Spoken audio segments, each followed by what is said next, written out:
O Brasília está no caos. Segue as diretrizes do comandante.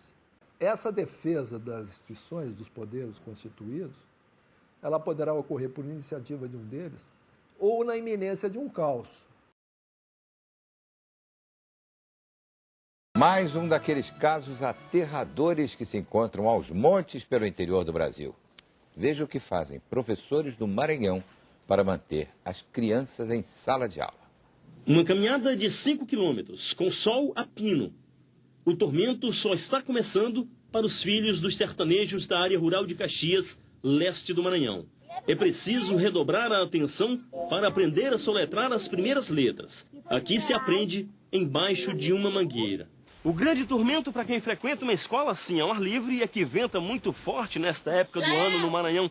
A professora, por exemplo, tem que segurar a lousa o tempo todo para impedir que ela saia voando pelo quintal.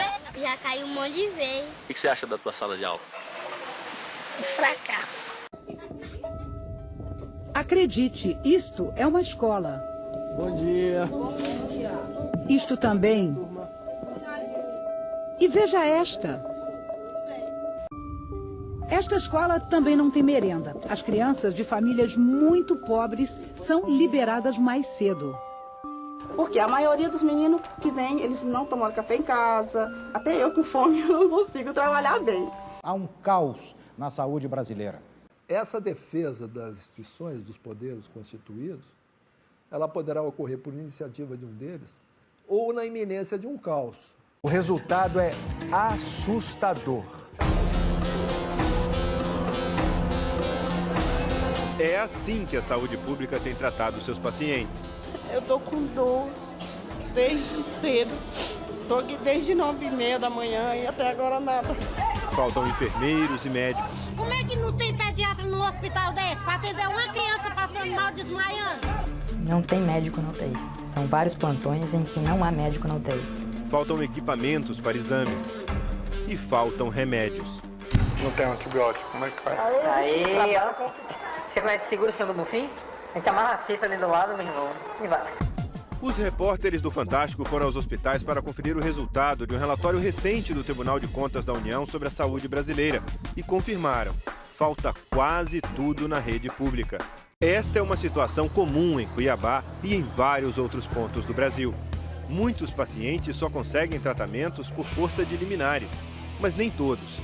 Mesmo com uma decisão judicial na mão, essa mulher não conseguiu uma cirurgia para a mãe, que está com uma veia entupida na perna. Ela pode perder a perna. Tem vezes que ela toma até 3 morfinas por noite. Por noite. Por noite. E o médico falou que é perigoso tomar muita morfina e o coração não vai entrar. De acordo com o estudo do TCU, na maioria dos hospitais as emergências estão sempre superlotadas. Sempre. Eu tô com dor desde cedo. Tô aqui desde 9h30 da manhã e até agora nada. E é porque eu recebi isso aqui, que é urgência. O pessoal está comentando aí que só tem um médico atendendo hoje à tarde. Essa médica de folga veio acompanhar um tio doente. Quando viu a situação, decidiu trabalhar. Está faltando médico. E familiar me ajudando a fazer o procedimento. Familiar me ajudando como técnico auxiliar de enfermagem, porque não tinha ninguém para me ajudar. Como a senhora se sente? Desesperada pelos pacientes, porque eles que são os mais sofrem. A falta de médicos, enfermeiros e técnicos de enfermagem é um problema crônico. Em 81% dos hospitais visitados pelo TCU, os administradores reconheceram que há menos profissionais do que seria necessário para atender a todos os pacientes que procuram as emergências. A UTI do maior hospital de Cuiabá chega a funcionar sem médicos. Vamos repetir, uma unidade de tratamento intensivo funciona sem médicos. Segundo o relatório do TCU, o problema fica ainda mais dramático quando os profissionais faltam ao plantão. Eu tô com meu neto aí passando mal. Como é que não tem pediatra num hospital desse para atender uma criança passando mal desmaiando? O pediatra apresentou um atestado médico para não trabalhar e não havia substituto para cuidar da criança na emergência. Aí eu chorei mesmo, me ajoelhei nos pés dele, chorando, pedindo ajuda. Ajuda uma mãe que está angustiada, porque meu filho está morrendo ali fora e vocês não querem me ajudar. Ismael entrou em coma profundo e foi transferido. Segundo o Tribunal de Contas da União, na maioria dos estados há menos leitos do que seria necessário.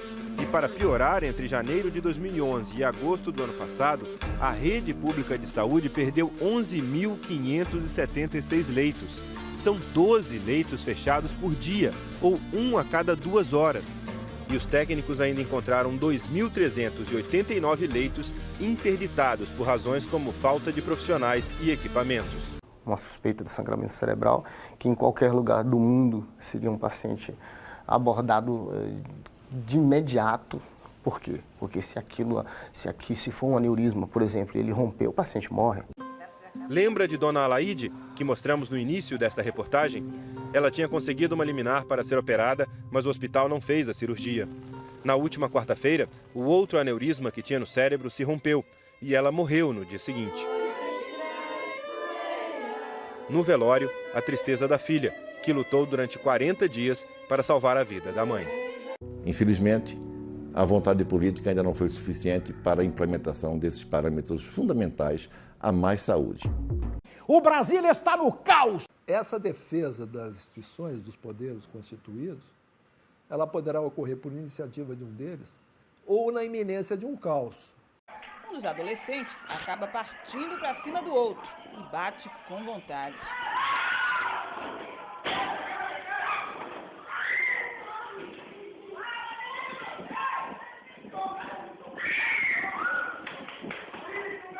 O rapaz tenta reagir jogando uma cadeira no outro, mas é perseguido e apanha mais.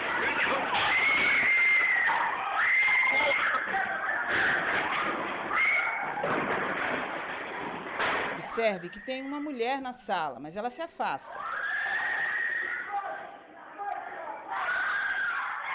O confronto só termina com a interferência desta professora. A história informa que as tiranias vermelhas terminarão afogadas no holocausto de sangue humano e corrupção total, material e espiritual. Em 1964, começou, o socialismo comunismo, bom, ainda bem que eu já pus tudo, o socialismo comunismo esquerdista totalitário almejava apoderar-se totalmente do Brasil mediante luta armada e subversão de todas as instituições públicas e privadas daquela época. E quase conseguiu destruição das liberdades públicas e privadas.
Vai que eu vou mostrar pra diretora, vai isso mesmo. Não pode ver, tá pagando.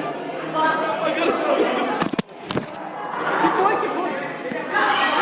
Caralho! Cara, para! Meu Deus! Aê, parei! Parou, caralho!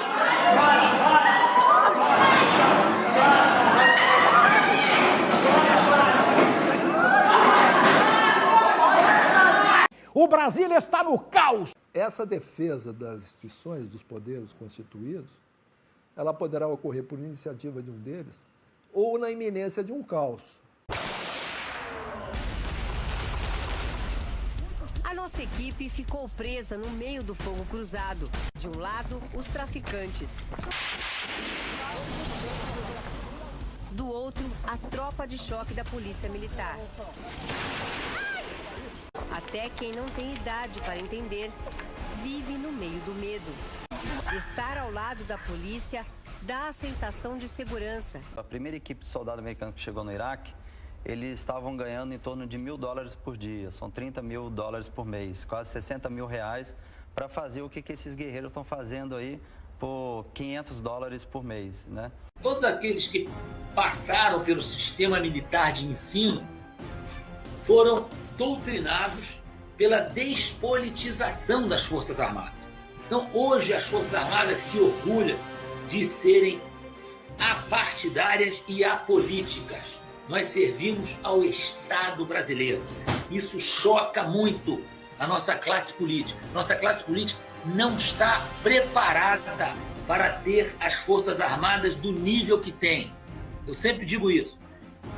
As nossas Forças Armadas estão num nível muito superior ao restante do país, em termos de formação, em termos de ética, moral, patriotismo, dedicação ao serviço, abnegação. Então, isso nos faz uma elite, e elite no bom sentido, não é elite, é uma elite no bom sentido. É uma elite que se comporta de acordo com a formação que lhe é proporcionada pelo Estado. A nossa formação é bancada pelo Estado. Nós somos extremamente bem informados com o dinheiro do povo brasileiro. Então nós temos obrigação de retribuir, sendo apolíticos e apartidários e trabalhando pelo interesse do Estado Nacional.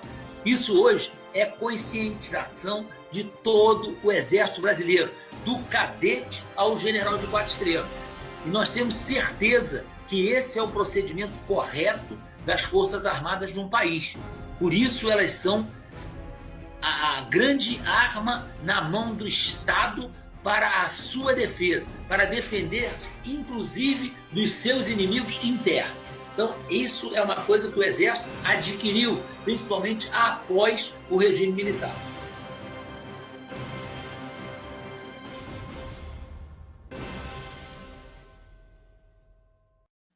Então, 104 bilhões em 2012, 2013, 91, aqui ó, 2014. Tínhamos que fazer o diabo para sermos eleitos. Não era isso aí? Menos 32,5. 15, menos 111. 16, menos 154. E agora, menos 159 bilhões. Essa é a situação do governo brasileiro, senhoras e senhores. Eu tenho alertado meus companheiros na minha instituição sobre isso, porque em determinado momento o Estado pode quebrar. Qual é o novo regime fiscal? A pizza do governo é uma. O que é que ela aumenta para o ano seguinte? De acordo com a inflação do período de julho de A-1 até junho de A. Esse é que o orçamento só pode aumentar nisso. Então engessou o orçamento. E a vida real? Por determinação constitucional, as despesas com previdência, pessoal e benefícios crescem acima da inflação. Vai aumentando a parte da pizza das despesas obrigatórias e aquilo que se chama de despesas discricionárias, que são o investimento e o custeio da máquina pública, vai sendo comprimido. E aí o governo para. Ele vai ficar só pagando gente. Até quando? Prazo é 2022. Em 2022, se nada for feito, o orçamento da União será todo consumido pelas despesas obrigatórias. Que a diferença entre a estupidez e a inteligência é que a inteligência é limitada, infelizmente. Essa é a realidade. Próximo. Defesa e segurança são precárias. E a atividade de inteligência, ela se tornou maldita com o fim do período dos presidentes militares. É chamado de ditadura militar. O período de 1964 a 1985 é deboche. Porque os mesmos que chamam de ditadura militar chamam Fidel Castro de presidente. Então aqui estão os dois grandes grupos de bandido que nós temos. Aquele bandido que nos assalta na rua, que rouba o celular, que rouba o carro, que dá um tiro num pai de família na esquina para tirar qualquer troco que o cara tenha, e a turma do colarinho branco, a turma dos 51 milhões. Somos suscetíveis a todas aquelas ameaças transnacionais. Dificuldade para garantir as vias do nosso comércio, a nossa marinha, a nossa força aérea, sucateadas. E o Estado? É caro, minha gente. O Estado é muito caro. O cidadão cliente hoje, ele não aceita mais ser tratado como uma pessoa de segunda categoria. Se ele paga imposto, ele quer a restituição daquele imposto. Se ele paga IPVA, ele quer rua calçada, ele quer estrada que não seja esburacada, não é? Ele quer segurança. É o que os analistas políticos chamam de sarneização, né? E se nós lembrarmos o que foi o período do presidente Sarney, não é, tutelado pelo doutor Ulisses Guimarães e a parcela do PMDB, não é, sem capacidade de influenciar em nada, é o que nós estamos vivendo hoje, né? E temos um juramento, onde estão todos os nossos valores. Todos nós, um dia, juramos isso perante a nossa bandeira. Então, quando eu digo incorporando o meu exército brasileiro, eu estou mostrando o espírito de corpo. Quando eu prometo, eu estou declarando um compromisso. Cumprir as ordens das autoridades, está aqui a disciplina. Respeitar os superiores hierárquicos, está aqui a hierarquia. Tratar com afeição os irmãos de arma, camaradagem. Com bondade os subordinados. Volta e meia falam que nós não somos, somos truculentos. Aqui todos nós juramos a dignidade da pessoa humana. A dedicação, dedicar-me inteiramente. O patriotismo a quê? Ao serviço da pátria. O senso de missão, cuja honra, integridade e instituições, o quê? Defenderei. E a abnegação, com o sacrifício da própria vida. Então, minhas senhoras, meus senhores, a gente nunca se acha melhor do que ninguém, mas podem ter certeza que os militares constituem um grupo especial de homens e mulheres. Fica aqui, fica calmo, fica calmo. Olha em cima. Momentos de angústia, pavor, desespero. Os morros do Pavão Pavãozinho e Cantagalo eram dominados por uma das maiores facções criminosas do Rio de Janeiro. O Brasil está no caos! Segue as diretrizes do comandante. Essa defesa das instituições, dos poderes constituídos, ela poderá ocorrer por iniciativa de um deles ou na iminência de um caos. O procurador diz que o esquema permitiu que os acusados recebessem juntos R$1,5 bilhão em propina, além de terem atuado para beneficiar integrantes de outros partidos. Na denúncia, a Procuradoria aponta vários repasses a Lula que teriam sido confirmados por documentos entregues por delatores, um valor total que supera R$230 milhões em vantagens indevidas. A Procuradoria pede que os denunciados paguem juntos R$6,8 bilhões. R$6,5 bilhões seriam da Petrobras. É o valor desviado, apontado pela própria estatal. Segue as diretrizes do comandante. O juiz Marcelo Bretas, que julga os processos da Lava Jato no Rio, condenou hoje o ex-governador Sérgio Cabral a 45 anos de prisão no processo da Operação Calicut. Sérgio Cabral foi condenado por corrupção passiva, lavagem de dinheiro e organização criminosa num esquema que consumiu mais de R$220 milhões com propinas em obras públicas. Sérgio Cabral já foi condenado no Paraná pelo juiz Sérgio Moro a 14 anos de prisão e é réu em mais 12 processos da Lava Jato no Rio. Adriana Anselmo, que é mulher de Sérgio Cabral, também foi condenada a 18 anos de prisão por lavagem de dinheiro e organização criminosa. A defesa de Sérgio Cabral declarou que a sentença é uma violência contra o Estado Democrático de Direito e que vai recorrer em instâncias superiores. Nós não conseguimos contato com a defesa de Adriana Anselmo. Segue as diretrizes do comandante. Ela continuava presidente. Eu fiz essa conversa com ela. O Michel assumiria e garantiria ela e o Lula. Acaba com a segunda instância que apavorou todo mundo. A lei diz que não pode prender depois da segunda instância. E ele aí dá uma decisão e interpreta o disciplina. E é claro. Acaba disso. Porque só precisa de 3 coisas. Reforma política, aquele 2 pontos, no fim da proibição. São 5 pontos. O voto de lista é muito importante agora. Se nós pudermos votar sobre isso, pode ter cooperação. Só pode soltar, não pode ter. Isso é uma maneira sutil e toda a sociedade compreende que isso é uma tortura. O PSDB tem 10 anos, né? Eu fui da PSDB 10 anos. Segue as diretrizes do comandante. Uma perícia da Polícia Federal no sistema que registrava as propinas pagas pela Odebrecht comprovaram depósitos no exterior para o grupo do presidente Michel Temer. A propina havia sido combinada em reunião com Temer e PMDBistas, segundo a delação de um ex-executivo da empreiteira.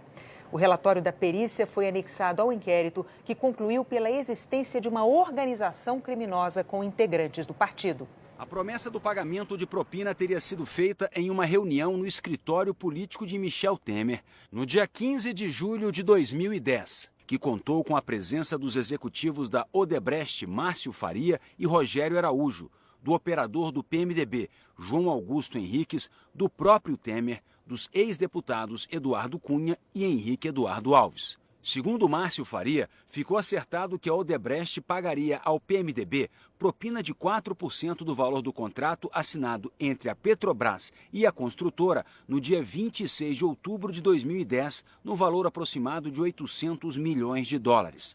A propina seria de 32 milhões de dólares. Segue as diretrizes do comandante. A decisão reproduz a acusação do Ministério Público, que apontou que em novembro de 2009, em Brasília, Lula, na condição de presidente da República, e Gilberto Carvalho, na condição de chefe de gabinete da presidência da República, aceitaram promessa de vantagem indevida. 6 milhões de reais para arrecadação ilegal da campanha eleitoral do Partido dos Trabalhadores. A Operação Dama de Espadas descobriu funcionários fantasmas na Assembleia Legislativa do Estado. A procuradora da Assembleia, Rita das Mercês, coordenava a fraude e fechou um acordo de delação premiada. Ela acusou Robinson Faria de receber R$100 mil por mês do esquema quando presidia a casa e diz que ele tentou comprar o silêncio dela. A PF usou 7 máquinas e levou o dia inteiro para finalizar a contagem. Essa é considerada a maior apreensão já feita pela Polícia Federal de dinheiro em espécie. Os policiais se depararam com 8 malas e 6 caixas com notas de 50 e 100 reais e tiveram que usar 2 caminhonetes para fazer o transporte. As malas com dinheiro estavam no apartamento 201 deste prédio no bairro da Graça, área nobre de Salvador. A PF cumpriu o mandado de busca e apreensão expedido pelo juiz Valisney Oliveira, da Justiça Federal de Brasília. Segue as diretrizes do comandante. As imagens mostram o encontro entre o deputado Rodrigo Rocha Loures e o diretor da JBS, Ricardo Saúde. Foi Saúde quem entregou uma mala com 500 mil reais ao emissário de Michel Temer, homem de confiança do presidente. O Brasil está no caos! Segue as diretrizes do comandante. Essa defesa das instituições, dos poderes constituídos, ela poderá ocorrer por iniciativa de um deles ou na iminência de um caos. Nós vamos vencer. Nós somos maiores que isso tudo. Nós vamos ultrapassar isso, porque o conjunto do povo brasileiro, ele é melhor que esse bando todo. Tenham confiança. Muito obrigado pela atenção.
venho das praias sedosas, das montanhas alterosas, do pampa do Seringal, das margens crespas dos rios, dos verdes mares bravios, da minha terra natal, por mais terras que eu percorra, não permita Deus que eu morra, sei que volte para lá, sei que leve por divisa esse ver que simboliza a vitória que virá,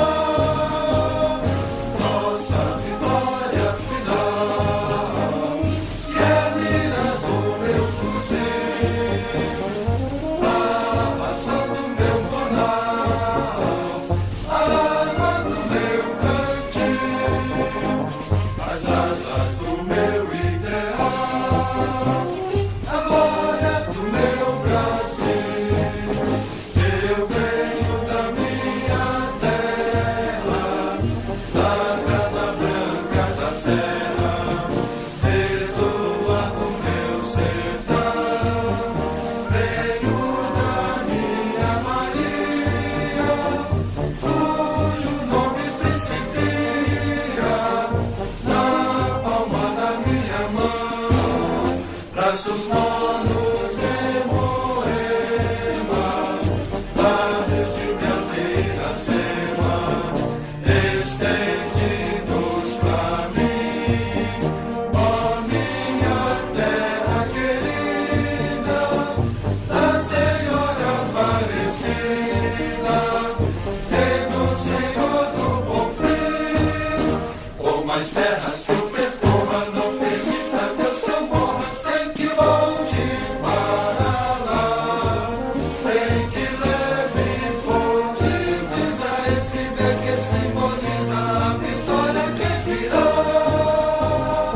nossa vitória final, que é a mira do meu fuzil, a ação do meu corral, a água do meu cantil, as asas do meu ideal, a glória do meu Brasil.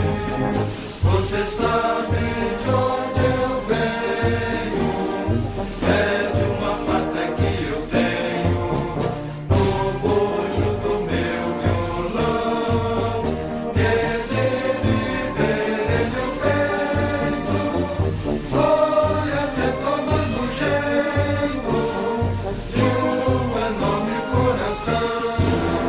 Deixei lá atrás meu terreno, meu limão, meu limoeiro, meu pé de jacarandá, minha casa pequenina, lá no alto da colina, onde canta o sabiá. Por mais terras